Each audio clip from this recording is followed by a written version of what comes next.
歡迎嚟到農場森林，喺呢度住咗各式各樣嘅動物。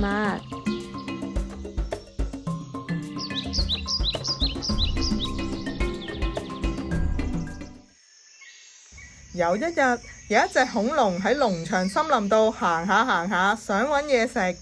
突然之間，佢見到前面有一粒色彩繽紛嘅蘑菇喎。哇！呢粒蘑菇好似好好味咁啊！咪住，你唔可以亂食森林啲菇噶，食咗會中毒。你知唔知中毒會點啊？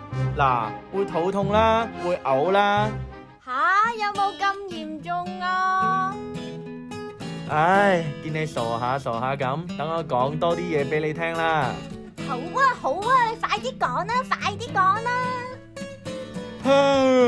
好眼瞓啊，下次再講啦。哦，咁好啦，係啦，我叫阿龍啊，你呢？吓？咩話？你叫烏龍？唔怪之你亂咁食嘢啦。唔係啊，我話我叫阿龍啊。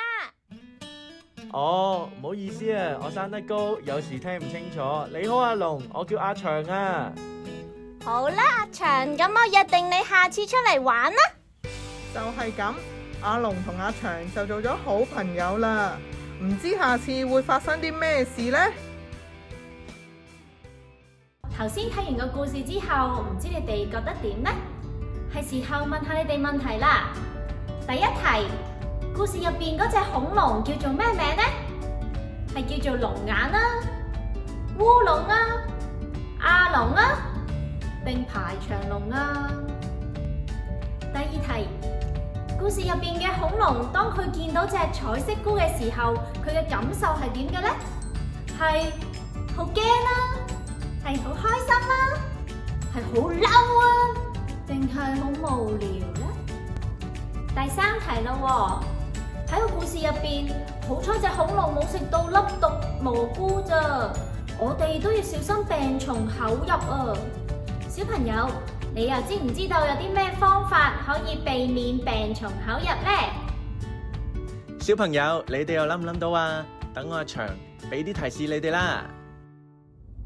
知道答案嘅小朋友就快啲喺我哋下邊嘅留言區度寫低你嘅答案，頭3位答啱嘅小朋友就會有禮物一份㗎喇。下次再見，拜拜。